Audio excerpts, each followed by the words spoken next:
Hello functions lover, welcome back to my channel F explanation. तो चलिए कहानी शुरू करते हैं। जब मैडम यू ने हमारे विभूषण का हाथ पकड़ के बोला कि ये इंगेजमेंट नहीं हो सकता, तो वांग जी ना एकदम खड़ा हो गया और मैडम यू से बोला, क्यों नहीं हो सकता? आप सुबह तक तो राज़ी थी, कुछ देर पहले तक तो आप राज़ी थी कि हम मेरा और विभूषण का इंगेजमेंट होगा, फिर क्या हो गया कि मेरा और विभूषण का इंगेजमेंट नहीं हो सकता?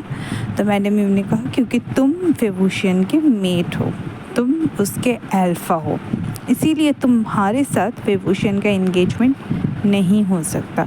मैं तुम्हारे पास कभी भी विभूषण को आने नहीं दूंगा।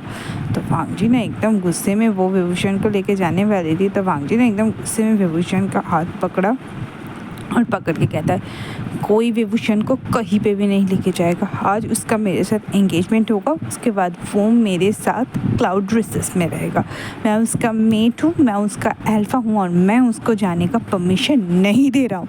ये बोल के ना विभूषण को अपने पास खींच लेता है और मैडम यू के हाथ से ना विभूषण का हाथ टूट जाता है। मैडम यू बहुत गुस्से में आ जाती है और कहते हैं, मैं तुम्हें मार डालूंगा, मैं ये सोचूंगा भी नहीं कि तुम लैनली के बेटे हो।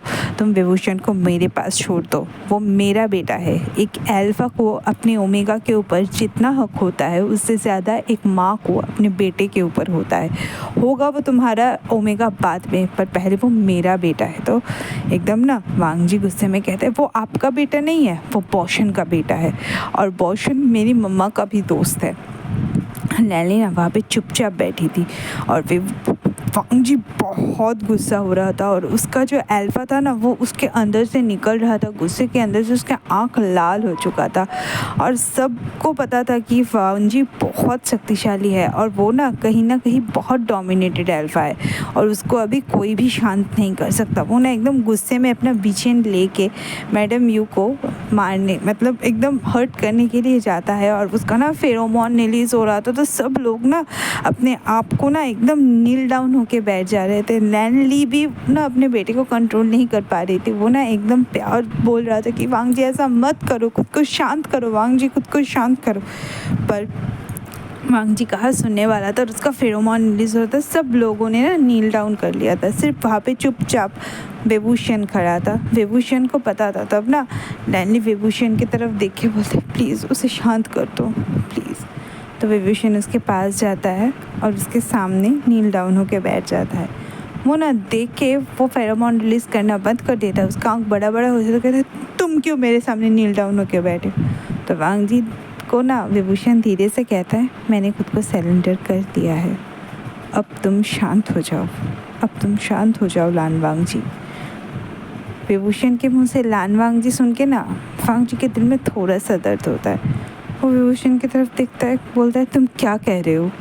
तुम क्या हुआ तुम्हें? तो ना एकदम आँख उठाएगा, तुम्हारा ओमेगा तुम्हारे पास सरेंडर कर दिया है, अब शांत हो जाओ लंजा। ये सुन के ना उसकी आंखों में ना आंसू आ जाते हैं और वो ना एकदम विभूषण के सामने नील डाउन होकर बैठ के बोलता है, मेरा ओमेगा इतना वीक नहीं है कि वो मेरे सामने घुटनों पे बैठ जाए। मैं कभी भी नहीं चाहता कि मेरा ओमेगा घुटनों पे बैठे। तो विभूषण कहता है, तो क्यों अपना फेरोमोन्स इस तरह से रिलीज़ कर रहे हो? तुम जिससे बात कर रहे हो वो मेरी मम्मा है, तुम्हें पता है ना वांग जी, तुम्हें पता है ना लंजा, मैं मेरी मम्मा के अगेंस्ट नहीं जा सकता। मैं उनसे बहुत प्यार करता हूँ। मेरी मम्मा, मुझे पता है कि मैं तुमसे दूर चला जाऊँगा तो तुम्हें बहुत दर्द होगा, मुझे भी बहुत दुख होगा, पर मैं मेरे मम्मा के अगेंस्ट नहीं जा सकता। और हाँ, फिर भी तुम अगर मुझे रखना चाहते हो तो एज ए स्लेव मैं तुम्हारे पास रहूँगा, क्योंकि मैं मेरी मम्मा को कभी भी दर्द में नहीं देख सकता।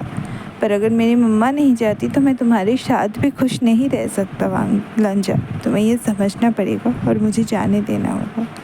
मुझे लोटस कोव जाना है, हमारा शायद किस्मत में इतना ही लिखा था, मुझे जाना है लंजा। और ये बोल के ना वो मैडम यू का हाथ पकड़ता है और वहाँ से चला जाता है।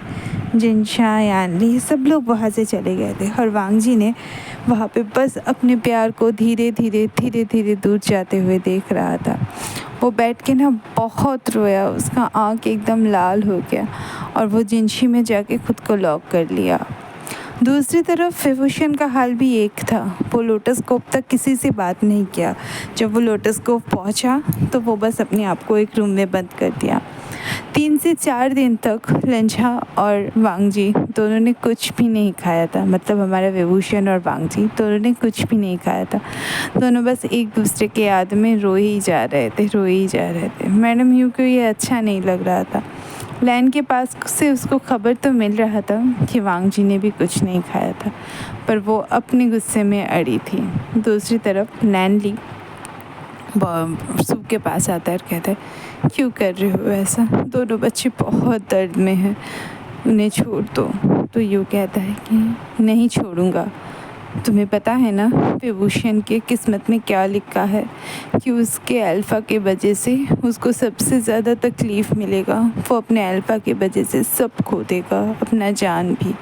पर तुम बोलो, मैं क्या विभूषण को मरते हुए देख सकता हूँ? तो एकदम लैनली कहता है, पर उसकी किस्मत में ये भी तो लिखा है कि लांग वांगजी उसका प्रोटेक्टर है, लांग वांगजी उसका डेस्टिनी है, और डेस्टिनी से हम नहीं भाग सकते, नहीं भाग सकते। तभी ना दरवाजे पे किसी का नॉक होता है और वो बॉशन को घर में देखता है और कहता है, तुम यहाँ पे क्या कर रहे हो? तो बॉशन कह रहा है, मुझे सब पता है। क्यों लेके आए तुम उसको वहाँ से? अगर वो आज वांगजी के पास होता तो शायद वो दोनों हंसते हुए कुछ देर बिता देते। तो कहते, तुम तो नहीं चाहते थे ना बॉशन कि वो अपने पापा की तरह बने, इसीलिए तुमने उसे मेरे पास छोड़ा था। मैंने उसको प्यार दिया, सब कुछ दिया, पर वो अभी भी अपने पापा की तरह सेल्फलेस है। वो ना, तुम्हें पता है उसने लैन का कर्ज ले लिया था, फिर भी मैं चुप थी, क्योंकि बचपन में ही हमने कह दिया था कि वांगजी विभूषण का प्रोटेक्टर है, वांगजी विभूषण का डेस्टिनी है। पर तुम्हें भी तो पता है ना कि उसका अल्फ़ा की वजह से उसका जान जा सकता है। तो बॉशन एकदम शांत होकर कहते हैं, हाँ, मैंने उसे तुम्हारे पास छोड़ा था ताकि वो अपने पापा की तरह नहीं बने, पर वो एकदम अपने स्वभाव में पापा की तरह ही बना है, और ये मेरे लिए बहुत प्राउड की बात है। तुम्हें पता है, हम डेस्टिनी से भाग नहीं सकते, मैं ना तुम, जो उसके डेस्टिनी में है वही होगा। पर वांगजी का उसका होना ही पड़ेगा। अगर वांगजी और वो एक साथ नहीं हुए तो ये सब के लिए बहुत बुरा होगा, समझे? ये बोल के ना मैडम लैन की तरफ देख के बॉशन बोलती है, एक काम करो, तुम उसे छोड़ दो, उसका जो दिल करेगा वो वही करेगा। तो लैन ना कहते हैं, तुम टेंशन मत लो, वो ना विभूषण से तुमसे भी ज़्यादा प्यार करता है, तभी तो वो मम्मा है, विभूषण उसको सही से मना लेगा। ये बोल के ना वो लैन वहाँ से चली जाती है और बॉशन अपने बेटे के पास जाता है, जिसका रो रो के बुरा हाल था। वो बस अपनी माँ को पकड़ के रो रहा था जब बॉशन अंदर गई। तो बॉशन उसके सर पे हाथ से लगे, बोलते, तुम रो क्यों रहे हो?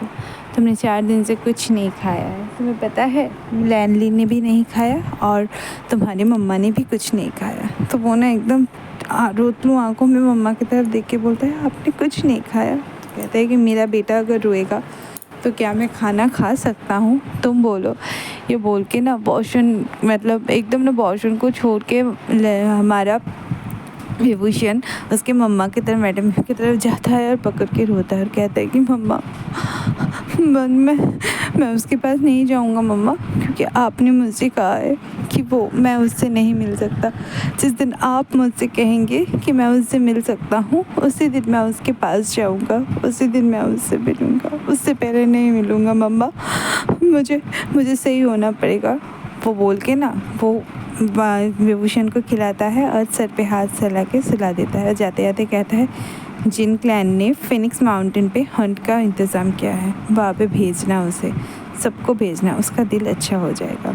और वो ना एकदम जिनशी जाता है और बाहर नॉक करता है, और जिनशी क्योंकि बॉशन उड़ सकती थी तो वो उड़ के जिनशी पहुँच गई और नॉक करता है। तो वांगजी ने दरवाज़ा नहीं खोला था, तो उसने ना एकदम दरवाज़ा को खोल के अंदर गया। तो बोला, आप कौन? तो बोले, बॉशन मैम, आप यहाँ पे?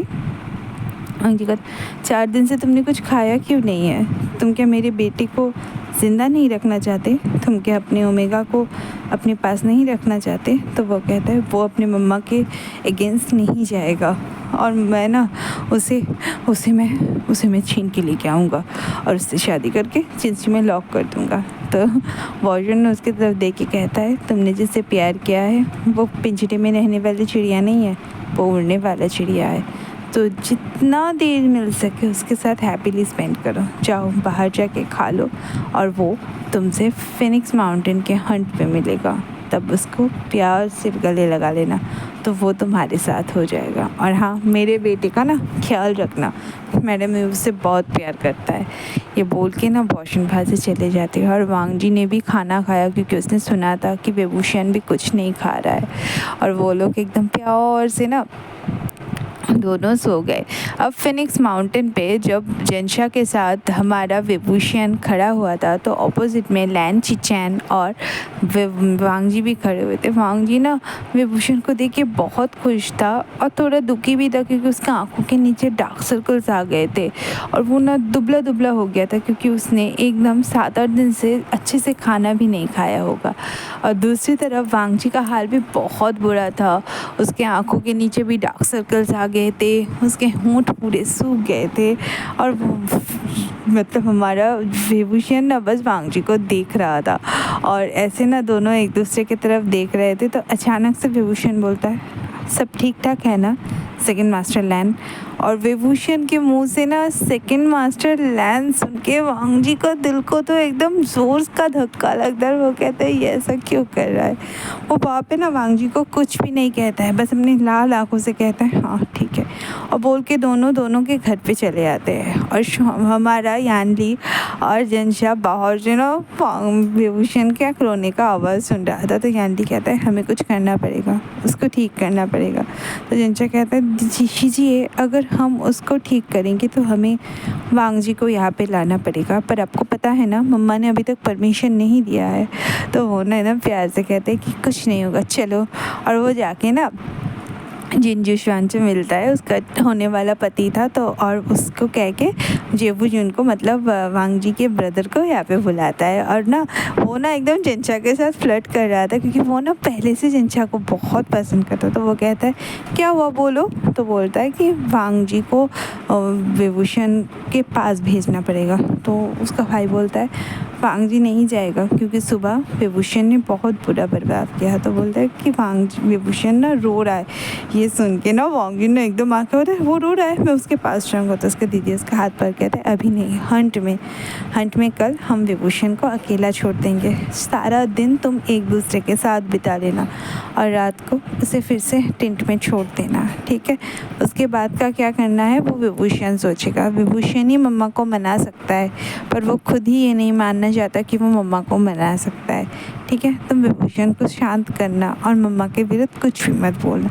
ये बोल के ना वो लोग हंटिंग के लिए अगले दिन निकल जाते हैं। हर विभूषण को कुछ अच्छा नहीं लग रहा था और वो ना एकदम एक ट्री के नीचे बैठ के आंख बंद कर लेता है। तो जेंशा चुपी चोरी जाके ना उसके आंखों पे पट्टी बांध देता है। दूसरी तरफ से लंजा आके उसको बस किस करना शुरू कर देता है। पहले तो वो बहुत शौक हो गया था और लंजा को ना दूर धकेलने का कोशिश कर रहा था अपने हाथों से।